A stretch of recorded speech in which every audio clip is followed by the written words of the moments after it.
अवधूत चिंतन श्री गुरुदेव दत्त. श्री स्वामी समर्थ. जय जय स्वामी समर्थ.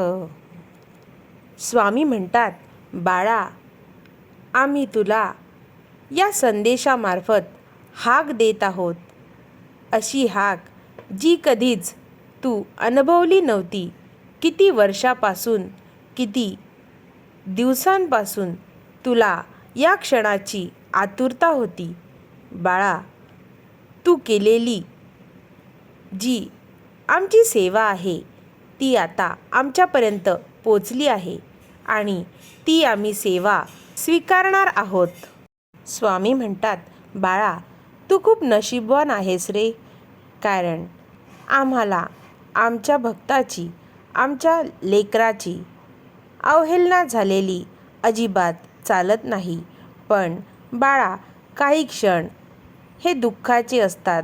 तेही जीवनातून निघून जातात.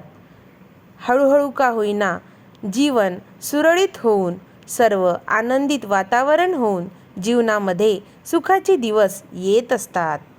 बाळा, आज हा संदेश ऐकता ऐकता आमच्या नामस्मरणाचे उल्लेख करून तू कमेंटमध्ये श्री स्वामी समर्थ असे लिही.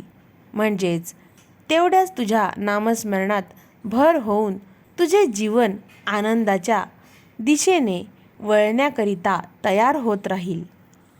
स्वामी म्हणतात, बाळा, तुला आम्ही तुझ्या घरात आहे असा भास होईल असं तुला जाणवणार आहे. कारण तुझ्या घरामध्ये सकारात्मक ऊर्जा आलेली आहे.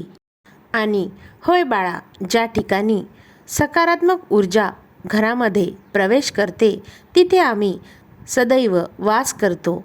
तिथे आम्ही प्रत्येकाच्या हृदयामध्ये, हृदयाच्या एका कोपऱ्यात स्थान घेतो. म्हणजेच प्रत्येक भक्ताच्या जीवनामध्ये एक विशिष्ट असा आकार देतो. स्वामी म्हणतात, बाळा, हा संदेश 10 मिनिटे तरी ऐक. म्हणजेच तुझ्या जीवनात खूप सारे आनंदाचे दिवस येतील. हा संदेश म्हणजे एक आशीर्वादाच्या रूपात आलेला आहे.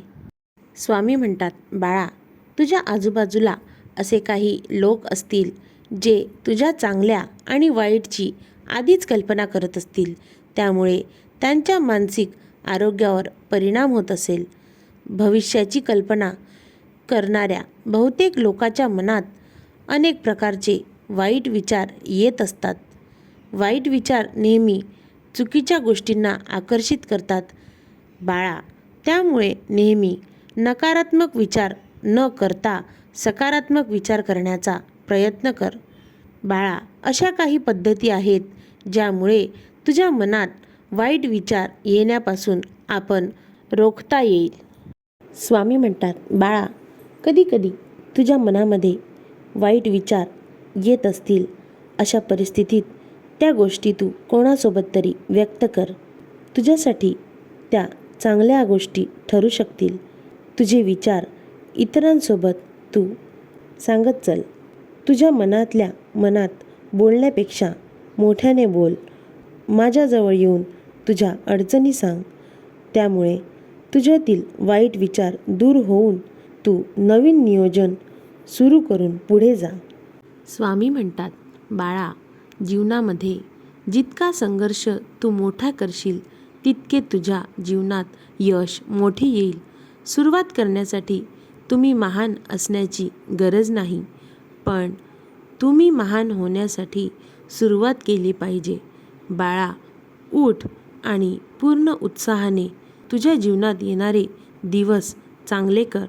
प्रामाणिक माणसाच्या वाटेवर अपयशाचे अनेक काटे असतात, पण त्याच वाटेवर फुलासारखी चांगली माणसे नेहमीच तुझ्यासोबत असतात, जी काटे काढण्याचा प्रयत्न करतात. स्वामी म्हणतात, माझ्या प्रिय बाळा, एक गोष्ट नेहमी लक्षात ठेव. जो हसतो त्याचे पालनपोषण दुःखाने होते. जो चालतो त्याच्या पायात काटा जातो. संघर्षाशिवाय माणूस नसतो. जो जळतो त्याला मरावे पण लागते. मग जीवनामध्ये प्रकाश हा येतोच. बाळा, मानवी जीवनातील प्रत्येक समस्येचे खूप सारे कारणं असतात. एक म्हणजे त्याला नशिबापेक्षा जास्त हवे असते आणि दुसरे म्हणजे त्याला वेळेच्या आधी हवे असते. आपण काल जी काही साध्य करू शकलो नाही त्याबद्दल पश्चाताप करू नकोस. आज आपण काय साध्य करू शकतो याचा विचार करून जागा हो बाळा. स्वामी म्हणतात, अरे बाळा, जेव्हा एखाद्या व्यक्तीला यश मिळते तेव्हा आपण कोण आहोत याची जाणीव होते, पण जेव्हा आपण अयशस्वी होतो तेव्हा आपल्याला कळते कोण आपले आहे आणि कोण अनोळखी आहे.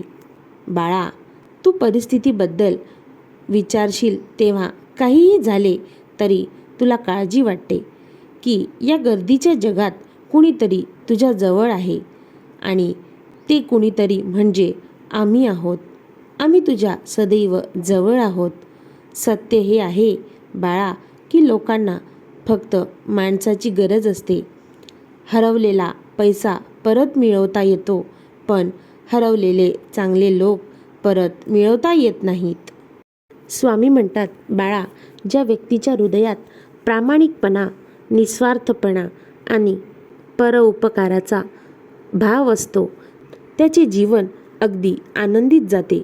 पण ज्याच्याकडे हे सर्व असते त्याच्यासाठी यशाचे शिखरही मान खाली घालते. बाळा, निसर्गाने शेवटच्या क्षणापर्यंत दोनच मार्ग मनुष्यासमोर ठेवलेले आहे. एक तर द्या, नाही तर सोडून द्या. कारण निसर्गाने स्वतःसोबत घेण्याची कोणतीही व्यवस्था केलेली नाही. बाळा, परिस्थिती पाहून योग्य आणि सकारात्मक निर्णय घेणारी व्यक्ती नेहमीच सर्व उत्तम असते. त्याला कशाचीही भीती नसते, कारण त्याच्या डोक्यावर साक्षात ब्रह्मांड नायकाचा हात असतो. स्वामी म्हणतात, बाळा, प्रत्येक व्यक्तीच्या जीवनात जिथे काही मित्र असतात तिथे काही माणसे शत्रूही बनतात आणि या दोन्ही परिस्थितीचा परिणाम प्रत्येक व्यक्तीच्या जीवनावर कोणत्या ना कोणत्या प्रकारे होत असतो. एकीकडे तुला जर चांगली मैत्री ही तुझ्या प्रगतीचे आणि सामर्थ्याचे कारण असेल, तर दुसरीकडे जेव्हा शत्रुत्व येते तेव्हा ते तुमचे शत्रू बनून तुझे नुकसान करतात. तुझ्या प्रत्येक कामात, तुझ्या प्रगतीत अडथळा आणणं सुरू करतात. काही वेळा असे असतात की मित्राने प्रगती केली तर अभिमानाने तो म्हणेल की तो माझा मित्र आहे, आणि जेव्हा कोणी अडचणीत असेल तेव्हा अभिमानाने म्हणेल की हो, मी त्याचा मित्र आहे. पण स्वार्थ जर आडवा येत असेल तर मात्र सगळे मित्र आणि सगळे आपले लोक विसरून जातात. स्वामी म्हणतात, अरे बाळा, आयुष्यात वाईट नक्कीच घडू शकते, पण आयुष्य कधीच वाईट असू शकत नाही. जीवन ही सर्वोत्तम बनण्याची, सर्वोत्तम करण्याची, सर्वोत्तम कामगिरी करण्याची तुला मिळालेली एक संधी आहे. ज्या दिवशी एखाद्याला जीवनातील दुर्मिळता समजेल तेव्हा कोणीही जीवनाचा गैरवापर करू शकणार नाही. स्वामी म्हणतात, बाळा, आयुष्याची व्याख्या काही निराळीच आहे. आयुष्य हे एक फूल आहे ज्यात काटे खूप आहेत, पण सौंदर्याची कमतरता नाही. ही दुसरी गोष्ट आहे. काही लोक काट्याला बोलून घेतात, त्याला त्रासदायक समजतात आणि काही सौंदर्याचा आनंद घेतात. ज्याची नजर फुलाऐवजी काट्यावर असते तेच लोक आयुष्याला वाईट म्हणतात. परंतु आयुष्य हे खूप आनंदाचे असते. हो बाळा, तुझ्या जीवनात खडतर प्रवास, अडथळे, दुःख हे येत असतील, पण आयुष्याला कधीही दोष देऊ नकोस. स्वामी म्हणतात, ज्या व्यक्तीला जीवन व्यर्थ आहे असं वाटते तेच लोक त्याच्या जीवनाला तुच्छ समजतात. आयुष्यामध्ये सर्व काही देऊनही जीवन मिळू शकत नाही.